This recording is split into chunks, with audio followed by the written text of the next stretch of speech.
स्वागत है दोस्तों आपका एक और नई वीडियो में। आज कुछ कमेंट्स पढ़ रहा हूँ। मैंने एक वीडियो बनाई थी कैसे ये समाज आपको संस्कार वगैरह ये सब की पट्टी पढ़ा पढ़ा के आपको मूर्ख बना देता है और आपको ये एक टैग दे देता है कि आप एक संस्कारी हो, बट असल में आप एक मूर्ख हो। तो उसमें मैंने ये पैर वैर छूने वाला कल्चर, दहेज कल्चर, इन सब पे बात की थी। उसी वीडियो के कुछ कमेंट्स पढ़ रहा हूँ।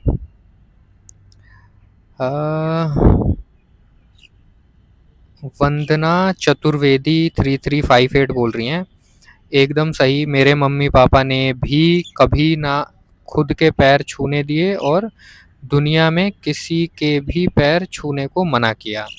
हाँ तो सही है, ऐसे माँ बाप ही होने चाहिए। ऐसे माँ बाप बहुत कम होते हैं भाई। गुड। एक है ये ट्यूबी अफेयर्स ये बोल रहे हैं, भाई तूने क्या अचीव करा। हंसने वाला इमोजी, 2 क्वेश्चन मार्क। पैर छूना कोई ऑर्थोडॉक्स नहीं है और उसके अगेंस्ट जाना कोई रैशनैलिटी नहीं हो गई बच्चे। वो एक रिस्पेक्ट देना होता है। ये शायद ये बड़ी एज के हैं मुझे लग रहा है, क्योंकि पता है जब भी आप ऐसी बातें करो ना कि पैर छूना महान नहीं होता, ठीक है, ये तो ये जो बड़ी एज के कुछ बुढ़े होते हैं ना जिन्होंने अपने जीवन में कुछ भी नहीं किया होता, ये मेरे को लिख रहे हैं तूने क्या अचीव करा। ये बताऊंगा अभी मैंने क्या अचीव करा। तो इन्होंने तो कुछ अचीव करा नहीं होता जीवन में, तो इनको ले दे के ही रहता, मेरे पैर छू, मेरे पैर छू, मेरे पैर छू। तो भाई अंकल भाई जो भी हो आप, पहली बात तो ये ऑर्थोडॉक्स नहीं है, ऑर्थोडॉक्स है। ये है ऑर्थोडॉक्स क्योंकि लोग पैर छूते हैं। और इसका रीज़न क्या देते हैं पता है आपको? अब मैंने पिछले वीडियो में कमेंट पढ़ा था ना, एक औरत कह रही थी कि एनर्जी ट्रांसफ़र। गॉड। चलो कोई नहीं, आगे बढ़ते हैं, क्या और भी कुछ लिख रहे हैं। इसके अगेंस्ट जाना कोई रैशनैलिटी नहीं हो गई बच्चे, वो एक रिस्पेक्ट देना होता है सेम सामने वाले अगर ओल्ड एज के हैं तो। If you are not respecting the 50, 60, 40, 70 born generation, then indirectly that is disrespect. If you are not respecting, नहीं नहीं, मैंने पैर छूने से मना किया है, मैंने डिसरिस्पेक्ट करने के लिए थोड़ी बोला है। और अगर मैं किसी के पैर नहीं छू रहा हूँ तो इसका मतलब ये थोड़ी है कि मैं उसकी डिसरिस्पेक्ट कर रहा हूँ। Clear your self uncle. थोड़ा क्लियरिटी लाओ अपने जीवन में, आपके जीवन में ना क्लियरिटी की बहुत कमी है। और 50, 60, 40 ये वही एज वाली बात कर रहे हैं भाई। देखो गधा भी बड़ा होता है, गधा भी ना, मतलब एक पागल जो होता है या जो सड़क पे पड़ा हुआ आदमी भी होता है ना, वो भी बड़ा होता है। या एक क्रिमिनल भी बड़ा होता है। एज कभी पैरामीटर नहीं होता कि किसको क्या इज्जत देनी है, ठीक है। तो ये 50, 60, 40, 70 ये सब मत, कोई मतलब नहीं है इसका। जनरेशन देन इनडायरेक्टली डिसरिस्पेक्ट, ऐसी चीज पे बोलो जो वाकई में रेशनल लगे। अंकल देखो, पहली बात है ना, रेशनल आपकी जो जो कॉन्फर्मेशंस हैं, आपके जो जो बिलीव्स हैं, जो बचपन से समाज ने आपको जैसा बना दिया है, उसी को बोल देना रेशनैलिटी नहीं होती। रेशनैलिटी यही होती है कि आपके बिलीफ के अगेंस्ट कुछ जाके सुनना, आप जिस चीज़ों पे बिलीव करते हो उसके अलग जाके भी कुछ सुनना, उसको समझना कि वो क्या है नहीं है, ना कि उसको एकदम गाली गलौज करने लग जाना उस पर, अरे चुप चुप चुप ऐसा मत बोला, ऐसा मत। ये नहीं होती रेशनैलिटी। रेशनैलिटी यही होती है कि जो चीज़ आप बचपन से करते हैं। एक चीज़ बताता हूँ, बुद्धिज़्म जो लोग फॉलो करते हैं ना, तो उनमें एक कोई तो पूजा वगैरह कुछ टाइप का कुछ होता है जिसमें वो क्या करते हैं ना कि बहुत टाइम लगा के एक रंगोली टाइप का डिज़ाइन बनाते हैं कलर से, ठीक है। और फिर उसको बनाने में काफ़ी टाइम लगता है, 21 दिन या 1 महीने से भी ज़्यादा लगता है, या 2 महीने से भी ज़्यादा लगता है शायद, मुझे एग्जैक्टली नहीं पता। बट उसको बहुत डिटेल्ड डिज़ाइन होता है, वो बहुत डिटेलिंग में वो लोग काम कर रहे होते हैं और बहुत मेहनत से वो बनता है। फिर जिस मोमेंट पे वो बन के कंप्लीट होता है ना, उसी मोमेंट पे वो लोग उसको ऐसे ऐसे करके खराब कर देते हैं। उससे ये मैसेज देना चाहते हैं कि इस जीवन में हर चीज़ नश्वर है, चाहे वो कितनी भी सुंदर हो, कुछ भी हो। ये जीवन लगातार बढ़ रहा है, आगे बढ़ रहा है और हर चीज़ बदलती जा रही है और ये नश्वर है, हर चीज़ नश्वर है। कोई भी परमानेंट चीज़ नहीं है इस दुनिया में। आप किसी भी चीज़ को परमानेंट, जो आपके बिलीव है ना, ये भी परमानेंट नहीं है। आज से 50 साल पहले जो आपके लोग होंगे वो कुछ और बातें करते होंगे, आप में कुछ मिलावट आके कुछ अलग हुई होगी। आपसे जो 2 जनरेशन और बाद के लोग आएँगे वो कुछ अलग होंगे, ठीक है।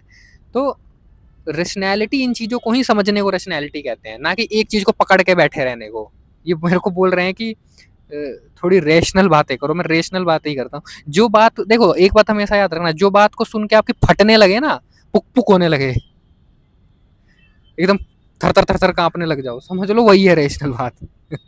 और कुछ नहीं होता रेशनल बात। और क्या है कमेंट? बीजे 4x06 बोल रहे हैं कीप ग्रोइंग ब्रदर, इन लोगों की गलती नहीं है, समाज ने बचपन से सबको ऐसे ब्रेन वॉश किया है। हाँ राइट भाई, यू आर राइट। और कमेंट क्या आए हैं? आज मॉनसून दिल्ली में, यार मॉनसून का समझ नहीं आता, धूप निकल गई आज। एक दो दिन से तो बादल थे, पर अभी धूप निकल गई, तो मज़ा नहीं आ रहा। मैं दोबारा प्लान कर रहा हूँ कहीं 1 महीने के लिए जाने का। मेरी वीडियो चैनल सब्सक्राइब करके रख लेना।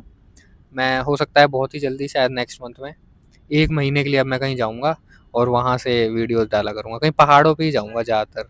एक झारखंड में भी एक जगह है, मैंने वहाँ का भी सोचा है। कुछ आनंद पर्वत या ऐसे करके कुछ तो है, जो जैन तीर्थ स्थल है एक तो वो। एक तो मुझे वहाँ भी जाना है, तो देखता हूँ, मेरे को जो भी फ़ीज़िबल लगा उधर जाऊँगा। उधर ना नाशपाती के बगीचे होते हैं बहुत सारे, मैंने देखा है वीडियो में, नाशपाती ही नाशपाती। वो फ्रूट होता है एक नाशपाती, उसके बगीचे होते हैं वहाँ बहुत सारे, तो वहाँ जाऊँगा मैं। एक और कमेंट पढ़ते हैं। एक मैंने वीडियो बनाई थी वही दहेज-वहेज के ऊपर, उसमें एक कमेंट है, बलवंत सिंह गौर का कमेंट है, इन गाली है यार, ये बोल नहीं सकता।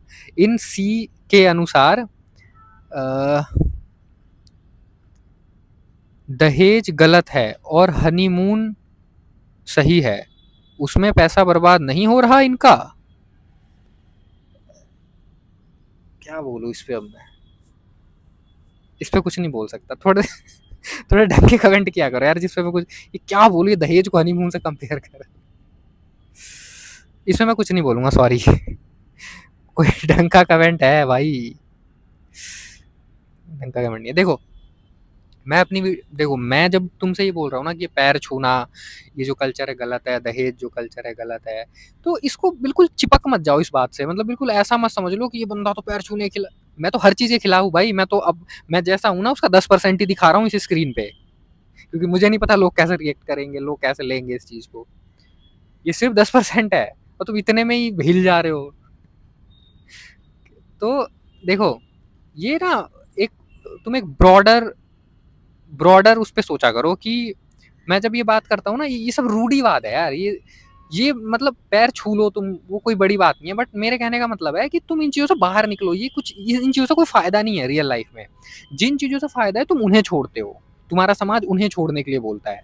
और जिन चीज़ों को वाक़ई में छोड़ देना चाहिए, उन चीज़ों को तुम पकड़ के रखते हो, उन चीज़ों को तुम महान बताते हो। इज़्ज़त देना होता है, इज़्ज़त खेलते हो आपस में बैठ के, हैं, और वोट लगी रहती है। इज्जत खेलना बंद करो भाई, कुछ नहीं रखा इन चीज़ों में। तुम, मैं जब ट्रैवल करता हूँ या जब नए अलग लोगों से मिलता हूँ दूसरे, तो मैं देखता हूँ अरे कितने बढ़िया है, वो सामान्य जीवन जीते हैं, बहुत कम मेहनत करते हैं और बहुत ज़्यादा ग्रोथ करते हैं। और हम उसी देश में, सेम देश में ऐसे लोग भी हैं जो बहुत ज़्यादा मेहनत कर रहे हैं, बहुत घिसाई कर रहे हैं, अपनी लगे पड़े हैं, एकदम वल्नरेबल लाइफ जी रहे हैं। मतलब खाने, मतलब बेसिक नीड तक के पैसे नहीं होते बंदों के पास। उन अंकल ने लिखा था कि तूने क्या अचीव कर लिया। तो मतलब अचीवमेंट किस सेंस में आप लिख रहे हो, क्या है अचीवमेंट का, कौन सा वो? मतलब मैं फाइनेंशियली फ्री हूँ एक तरीके से, मैं डिपेंडेंट नहीं हूँ किसी जॉब पे। मैं जॉब छोड़ के कहीं भी घूमने जाता हूँ, कभी भी छुट्टी लेता हूँ। मैं 15-15, 20-20 दिन के लिए जाता हूँ, आप शायद 2 दिन के लिए भी नहीं जा सकते। मैं यहाँ बैठ के आराम से वीडियो बना रहा हूँ, वीडियो बना लेने के बाद भी मैं 1 घंटा बैठता हूँ, चाय पीता हूँ पार्क में, ये जो भी पार्क है, जहाँ मन करता है वहाँ घूमने चले जाता हूँ। This is my achievement. मेरा कंट्रोल है मेरे टाइम पे, मेरा जो मन करता है मैं करता हूँ, ये मेरा अचीवमेंट है। अभी मैं 1 महीने के लिए जाने भी वाला हूँ, मैं प्लान कर रहा हूँ, मैं जगह डिसाइड कर रहा हूँ, फिगर आउट कर रहा हूँ कि कहाँ पे मुझे बेस्ट, जहाँ पे AQI सबसे कम है। तो मैंने शिलोंग भी एक देखा है, शिलोंग में 15-20 AQI रहता है। और एक झारखंड में एक जगह है, वहाँ यार मेरा जाने का बड़ा मन है, तो मैंने तो मैं यहाँ जाता हूँ। ये सब अचीवमेंट है, आप कर लो, कर सकते हो। 1 महीना छोड़ दो, 10 दिन के लिए चले जाओ कहीं, नहीं जा पाओगे, नहीं जा पाओगे अंकल जी, फट जाएगी आपकी। नहीं जा पाओगे, इसे कहते हैं अचीवमेंट। खैर, तो इस वीडियो में यार कुछ समझ नहीं आ रहा क्या बात करूं।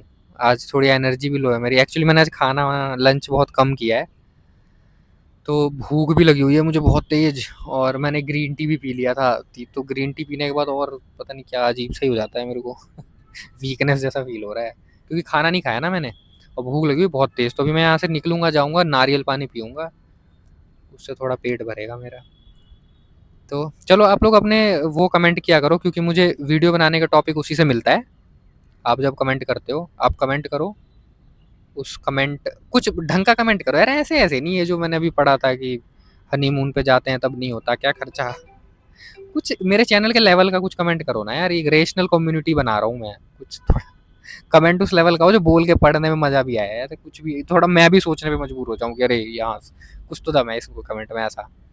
तो कमेंट करो अपनी राय जो भी आपको लगता है। एंड चलो मिलता हूँ आपसे किसी और वीडियो में। आज मन भी नहीं कर रहा था वीडियो बनाने का, बट मैंने सोचा चलो बैठा हूँ तो बना ही लेता हूँ। फिर मिलता हूँ आपसे कल एक नई वीडियो में। तब तक के लिए like share subscribe, bye bye.